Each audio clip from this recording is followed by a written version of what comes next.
Hi, everyone. I wanted to spend some time with you today talking about the home again. Our whole theme for this week is going to be about the home. And today I want to talk to you about filling your home with things that you love. So highly sensitive people are really aware and in touch with their environment. So what that means is if you are a highly sensitive person and you have a bunch of stuff in your home that is not stuff that you love or stuff that you really appreciate and need, you are going to kind of absorb the dead energy, for lack of a better description. So one of the things that's really important is making sure that you fill your home with stuff that you love. Now, does this mean you want everything to be cluttered and overwhelmingly so?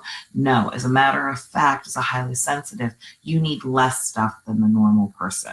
So because you want visually, highly sensitive people take in all of the stuff going on around them, and having a ton of visual clutter, kind of like what I got going on here right now, is actually somewhat overwhelming for us highly sensitives. So one of the things that I recommend for people that are highly sensitive is asking yourselves a couple of questions when you're dealing with your stuff, because stuff can be kind of overwhelming. So as a highly sensitive, one of the first things you want to look at is when you're looking at your home, is it visually pleasing? Does it have open counter spaces? Does it have a place that is yours? Does it feel calm when you walk in? If not, then start looking at your stuff. Ask yourself, A, is this something that I love?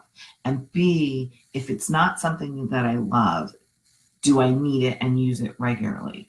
If you answer no to either of those questions, then your third question needs to be, why am I keeping this? Sometimes as highly sensitives, we hang on to stuff that we don't really need, or really love anymore, but we're hanging on to it for the sentimental reasons that, maybe we're afraid that if we get rid of it, we would have hurt somebody's feelings. And they've long gone, given it to you and gotten it out of their space. The same thing should be happening for you. You don't love it, you don't need it, you're not using it on a basis, get rid of it. The other thing you need to look at, again, is your visual space. Is your visual space working for you? The third thing that you need to look at is your visual space, whether or not you have clutter, and then also the smell of your home. Smells are really important for highly sensitives. So if you walk in your home and you're being confronted with a scent that doesn't work for you, what needs to happen for that? Can you use an alternate door? Is there a scent that is particularly not working for you? Maybe that you're walking in and there's a cleaning scent and you need to do more natural kind of stuff. Maybe you grew up using bleach, so you just kind of stick with bleach, but when you walk in, that scent is not really a scent that helps your senses feel peaceful. So looking at the things that you have in your home environment, are they working for you, or are you a creature of habit and you're doing it because it's what you know? So those are things to consider when you're creating a home environment that really works for highly sensitives.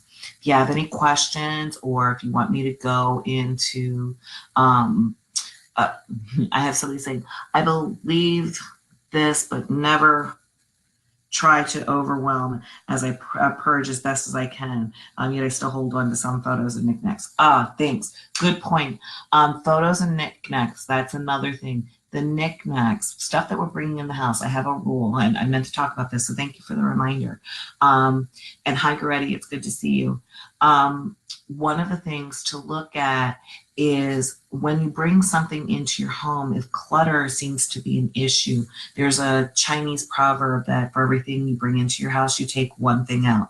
If clutter is a major issue, then instead of taking one thing out, decide that for every one thing I bring into my house, I'm taking 2 or 3 things out. What that does is it helps you purge. It's a slower purge, and it helps those people who are having a really hard time letting go of things. The other thing you can do is just put it in a box and say, okay, I'm going to put it in this box. I'm going to set it over here. If it doesn't work for me, then I'll go ahead and get rid of it in, say, a month. Oh, another thing I tend to do, and I find that this is something that I don't know if all highly sensitives do it, but I know that I do. I will stick with something because I don't want to forget, or because I use it frequently and I don't want to be inconvenienced. I'll give you an example. I remember being in my 20s and having this stupid can opener that I absolutely hated. It was one of the old metal hand crank can openers, and I would take and use this can opener, and every time I used the can opener it didn't work, but I kept hanging on to this can opener because I needed it. At some point I made a decision I was going to throw the damn can opener out, and I did. I threw it out. So for about 3 weeks I kept forgetting to go get a new can opener, but I finally went and bought a can opener, and I made sure I bought a more expensive rather than the $2 or $3 one. I bought like a $5 or $10 one, whatever it was at the time, and the new can opener went really smoothly.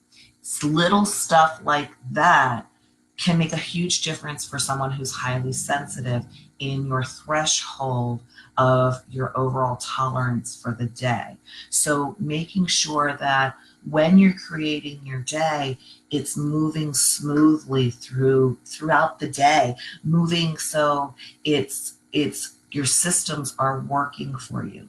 And so part of being a high is creating as few stresses as you can for yourself. And as you create those fewer stresses, looking at the patterns that happen throughout your day. Your home environment is the beginning of where you're starting. So when you go in your makeup drawer, if everything is scattered everywhere, you can't find everything, your tolerance level for getting out the house is going to be a lot.